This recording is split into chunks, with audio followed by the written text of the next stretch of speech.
নমস্কার বন্ধুরা, স্বর্ণলতা রান্নাঘরে আজ বানাবো আটার চাকলি পিঠা। তোমরা পুরো ভিডিওটা দেখবে, আমার অনুরোধ রইল।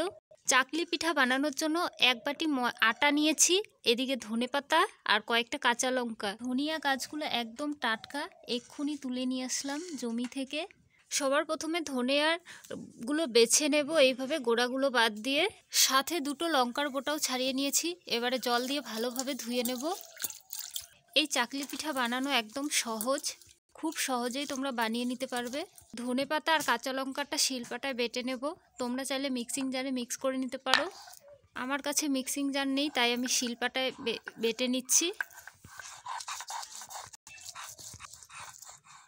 আমার ধনিয়া আর লঙ্কা বাটা হয়ে গেছে। একটা পাত্রে এই আটাটা ঢেলে নেব। তোমরা চাইলে আটাটা কম বেশি করে নিতে পারো। দিয়ে দেবো স্বাদ মতো লবণ। এবারে বেটে রাখা ধনিয়া লঙ্কার পেস্টটা উঠিয়ে নেব। ধনিয়া লঙ্কার পেস্ট, পরিমাণ মতো জল দিয়ে দেব। সব কিছু ভালো করে মিশিয়ে নেব। আর একটু জল লাগবে। ভালোভাবে মিশিয়ে নিতে হবে। খুব সুন্দরভাবে মিশিয়ে নিয়েছি। ঠিক এরকম রাখতে হবে ব্যাটারটা, বেশি পাতলাও না আবার খুব বেশি ঘনও না। এবারে এইরকম একটা বোতল নিতে হবে। এইরকম বোতলে এই ব্যাটারটা ভরে নিতে হবে। আর ঢাকনাটা ঠিক এরকমভাবে ফুটো করে নিতে হবে।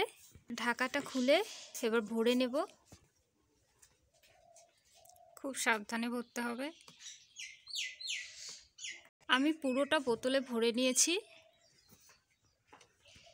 ধনেপাতার কাঁচা লঙ্কাটা দিয়াতে কতটা সুন্দর কালার এসছে, আর খেতেও ঝালঝাল ধনেপাতার গন্ধে খুব ভালো লাগবে। এবারে ঢাকাটা আটকে দেব। এদিকে আমি উনুনটা ধরিয়ে নিয়েছি।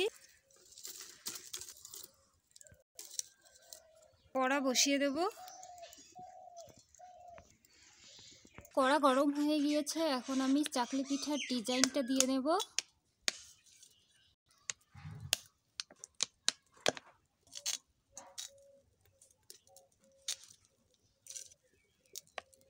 এরকমভাবে ঘুরিয়ে ঘুরিয়ে ডিজাইনটা দিয়ে নিতে হবে। আমার একটা পিঠে দেওয়া হয়ে গেছে। কয়েক সেকেন্ডের জন্য ঢেকে রেখে দেব। 30 সেকেন্ড পর ঢাকা তুলে নিয়েছি। কড়া থেকে কত সুন্দর ছেড়ে দিয়েছে দেখুন বন্ধুরা। উল্টে দেব এখন। এপাশ ভাজা হয়ে গেলে সুন্দর উঠে এসেছে। এই পিঠেটা খেতেও কিন্তু খুব ভালো লাগে। ঝাল ঝাল চাকলি পিঠা কত সহজে কত তাড়াতাড়ি দেখুন একটা ভাজা হয়ে গেছে। এই পাত্রে নামিয়ে নেব। এরকমভাবে সবগুলো ভেজে নেব। এই পিঠার লেয়ারগুলো দেখুন বন্ধুরা কতটা সুন্দর হয়েছে। কত সহজেই দেখুন বন্ধুরা এই আটা দিয়ে চাকলি পিঠা বানানো যায়। আর লেয়ারগুলো দেখুন কত সুন্দর হয়েছে। আটার চাকলি পিঠার রেসিপি কেমন লেগেছে তোমরা অবশ্যই কমেন্ট করে জানাবে। এই চাকলি পিঠাটা শুধু মুখেও খাওয়া যাবে, বা বাঁধাকপি ভাজা দিয়েও খেতে পারবে, ঘুগনির সাথেও খেতে পারবে। সব কিছুর সাথেই খেতে খুব ভালো লাগবে।